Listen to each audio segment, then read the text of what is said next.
Bragg was admitted he was in a multi-vehicle accident. He had a fractured leg and was showing symptoms of internal bleeding. We didn't have time to check the x-rays. I was going to do the surgery, but Matt volunteered to take it off my hands. So you could go home? Yeah, so I could go home because I was worried about my wife. But as it turns out, not worried enough. But you don't really want to hear about that, do you? You want to hear about Earl Bragg's surgery, but I'm really wondering, what difference does it make at this point? Because what happened was a lot worse than a crisis in the OR. But that's where it started. Yeah, it did start with 6 people trying to save a life. 6 medical professionals doing their job, not knowing that the patient could kill them. The benefit was organized by Carly Corinthos Jax. The guest list is in her handwriting. Yes, sir, that is Corinthos, as in Sonny Corinthos. Well, she was definitely in the boardroom. Did you know that this benefit was to help kids with head injuries? It's so sad that they were trying to do something good when this happened. Sorry, sir.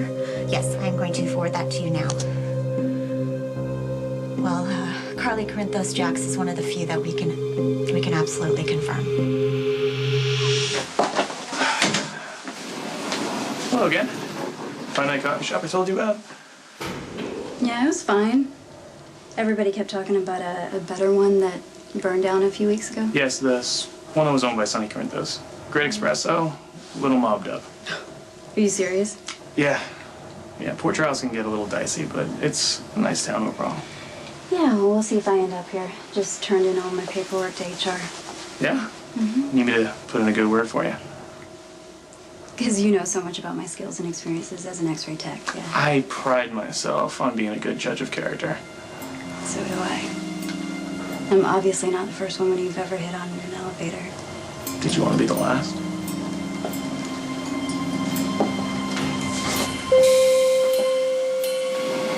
Is this your floor? You remembered. But you didn't answer my question.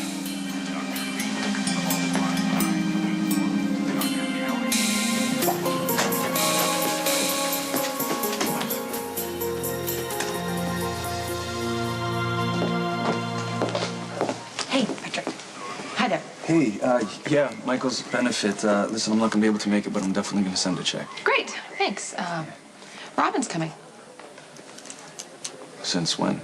It's about a half an hour ago. Sonny asked me to go over there and invite her, and I did. Didn't expect her to say yes, though. Yeah, well, she's probably just cooped up being in the house. Did she mention anything about a babysitter? I think babysitter's the least of your problems. Look, what I'm about to say, consider the source. Robin and I, we really don't get along. But what? I know the signs, and there's something seriously wrong with Robin.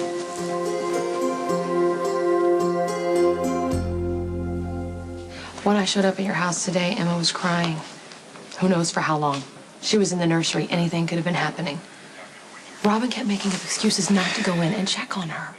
And then I threatened to go in there and pick up the baby. Finally, Robin goes in there, but she wheels the bassinet out into the room. She didn't even pick the baby up. She wouldn't touch her. Oh, I'm sure she picked her up in the nursery where you couldn't see. Okay, that's certainly possible. Robin barely looked at Emma the whole time I was there.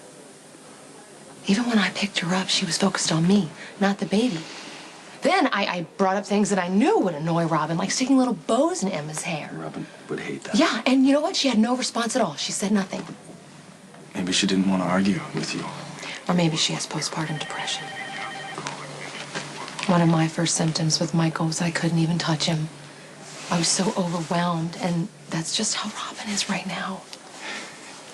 You know, Carly, we just moved into a new house. She's under a lot of stress. We got married twice. She got sick after Emma was born. She's not at work.